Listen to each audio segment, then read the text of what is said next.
로마서 8장.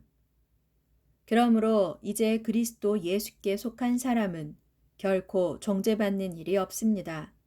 그 이유는 그리스도 예수 안에 있는 생명을 주시는 성령의 법이 죄와 죽음의 법에서 여러분을 해방시켜 주었기 때문입니다.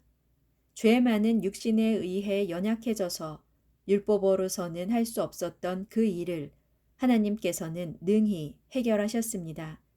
곧 하나님께서는 우리의 죄를 용서해 주시려고 자신의 독생자 예수를 죄 많은 육신을 지닌 모습으로 이 땅에 보내시고 그 죄 많은 육신에다 우리의 죄값을 모두 담당시키신 것입니다. 그렇게 하신 까닭은 죄 많은 육신에 따라 살지 않고 성령에 따라 사는 우리 안에서 율법이 마땅히 요구하는 것들을 충족시킬 수 있게 하기 위함이었습니다. 죄 많은 육신에 따라 사는 사람은 오직 육신의 일만을 생각하지만 성령에 따라 사는 사람은 성령의 일을 생각합니다. 육신을 따르는 생각은 죽음을 가져다 주지만 성령을 따르는 생각은 생명과 평화를 가져다 줍니다. 육신을 따르는 생각은 하나님께 매우 적대적이어서 하나님의 법에 따르지 않을 뿐더러 그 법에 복종할 수도 없습니다. 그러므로 육신에 따라 사는 사람은 결코 하나님을 기쁘게 해드릴 수 없습니다.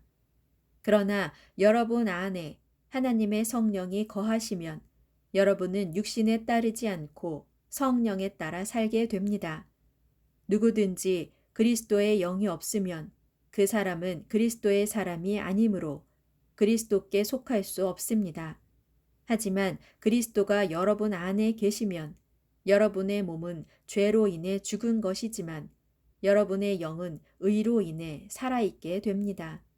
그리고 그리스도 예수를 죽은 자들 가운데서 살리신 분의 영이 여러분 안에 거하시면 그리스도 예수를 죽은 자들 가운데서 살리신 그분께서 여러분 안에 거하시는 자신의 영, 곧 성령으로 인해 여러분의 죽을 몸 또한 살리실 것입니다. 그러므로 사랑하는 형제 여러분, 비록 우리가 빚진 사람들이지만 죄 많은 육신에 빚진 자들이 아니므로 절대로 육신에 따라 살아가서는 안 될 것입니다. 만일 여러분이 죄 많은 육신에 따라 살아간다면 여러분은 반드시 죽을 것입니다. 그러나 여러분이 성령을 쫓아 육신의 악한 행실을 죽이면 여러분은 반드시 살 것입니다. 왜냐하면 누구든지 하나님의 영, 곧 성령에 의해 인도받는 사람들은 하나님의 자녀들이기 때문입니다. 여러분 꼭 명심하십시오. 여러분은 여러분을 또다시 두려움에 사로잡히게 하는 종의 영을 받은 것이 아닙니다. 여러분은 여러분을 하나님의 자녀가 되게 하는 양자의 영을 받았습니다. 그래서 우리는 그 영으로 말미암아 하나님을 아바 아버지라고 부르는 것입니다. 바로 그 성령께서 친히 우리의 영과 함께 우리가 하나님의 자녀라는 사실을 증언합니다. 이처럼 우리가 하나님의 자녀이므로 또한 하나님의 상속자이기도 합니다. 우리가 그리스도의 영광을 함께 받으려고 또한 그분과 더불어 고난을 함께 받는다면 우리는 그리스도와 함께 공동 상속자가 되는 것입니다. 우리가 지금 당하고 있는 고난은 장차 우리가 누릴 영광과 비교하면 정녕 아무것도 아닙니다. 모든 피조물은 하나님의 자녀들이 나타나기를 애타게 기다리고 있습니다. 비록 모든 피조물이 허무한데 굴복하고 말았지만 그것은 스스로의 선택에 의해서가 아니라 그렇게 굴복하게 하신 분의 뜻에 따른 것입니다. 그러나 모든 피조물에게도 소망이 있는데 그 소망은 피조물 자신도 장차 썩어질 것의 종살이에서 해방되어 하나님의 자녀가 누릴 영광스러운 자유에 함께 참여하는 것입니다. 그리하여 우리는 모든 피조물이 지금까지 함께 신음하면서 함께 해산의 고통을 겪어왔다는 것을 알고 있습니다. 그뿐만 아니라 성령을 첫 열매로 받은 우리 역시 속으로 신음하면서 지금의 고통에서 벗어나기 위해 하나님의 자녀로서 완전한 권리를 누리게 될 날, 곧 하나님께서 우리 몸을 완전히 속량하여 주실 날을 간절히 고대하고 있습니다. 이러한 소망 가운데서 우리는 구원을 받았습니다. 진실로 눈에 보이는 소망은 소망이라고 할 수 없습니다. 이미 보이는 것을 소망할 사람이 누가 있겠습니까? 그러나 우리가 아직 보이지 않는 것을 소망한다면 우리는 끝까지 참고 견디면서 그 소망을 기다려야 합니다. 성령께서도 우리의 연약함을 적극 도와주십니다. 사실 우리는 무엇을 위해 기도해야 할지 잘 알지 못합니다. 그러나 성령께서는 말로 다 표현할 수 없는 절실함으로 우리를 위해 아주 적절하게 기도해 주십니다. 사람의 깊은 속마음을 살펴 아시는 아버지 하나님께서는 성령의 생각을 훤히 아십니다. 그것은 성령께서 오직 하나님의 뜻에 따라 성도를 위해 성도를 대신해서 하나님께 간구하고 있기 때문입니다. 하나님을 사랑하는 사람들, 곧 하나님께 부르심을 받아 그분의 뜻대로 살아가는 사람들에게는 모든 일들이 서로 협력해서 결국에는 선을 이룰 것임을 우리는 알고 있습니다. 하나님께서는 처음부터 누가 자신에게 올 사람인가를 미리 아시고 그들로 하여금 자기 아들과 같이 될 수 있도록 또한 미리 정해 두셨습니다.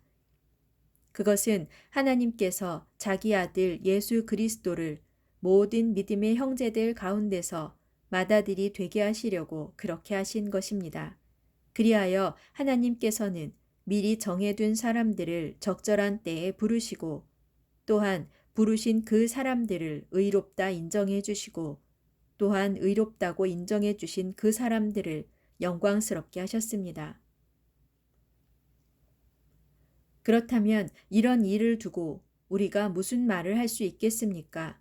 이처럼 하나님께서 우리 편인데 누가 감히 우리를 대적할 수 있단 말입니까?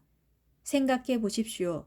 하나님께서는 우리를 위해 자기 독생자까지도 아낌없이 선뜻 내어주셨습니다. 그러할진대 하물며 그 아들과 함께 다른 모든 것들도 우리에게 선물로 거저 주시지 않을 리가 있겠습니까? 하나님께서 선택하신 사람들을 누가 감히 고소하겠습니까? 우리를 의롭다고 인정해 주신 분은 다른 누구가 아닌 바로 하나님이십니다. 그러니 누가 감히 우리를 죄인이라고 정죄하겠습니까? 정녕 그리스도 예수께서는 우리를 위해 죽으셨을 뿐만 아니라 죽은 자들 가운데서 다시 살아나셔서 지금 하나님의 오른편에 앉아 우리를 위해 간구하고 계십니다. 누가 감히 우리를 그리스도의 사랑에서 떼어놓을 수 있겠습니까? 고통입니까? 역경입니까? 핍박입니까? 굶주림입니까? 헐벗음입니까? 위험입니까? 아니면 칼입니까? 이런 것들에 관해서는 성경에 기록되어 있기를 우리가 종일토록 주님을 위하여 죽음의 위협을 당하고 또한 도살당할 양처럼 취급당하며 살아갑니다. 라고 한 것과 같습니다. 그러나 이 모든 일에 대해 우리는 우리를 사랑하시는 분, 곧 예수 그리스도를 통해 그분의 능력을 힘입어 넉넉히 이길 수 있습니다. 그러므로 나는 확신합니다. 죽음도, 생명도, 천사들도, 귀신들도, 현재일도, 장래일도, 그 어떤 세력도, 아무리 높은 곳도, 아무리 깊은 곳도, 그리고 세상의 그 어떤 피조물일지라도 우리를 우리 주 예수 그리스도 안에 있는 하나님의 사랑에서 결코 떼어놓을 수 없습니다.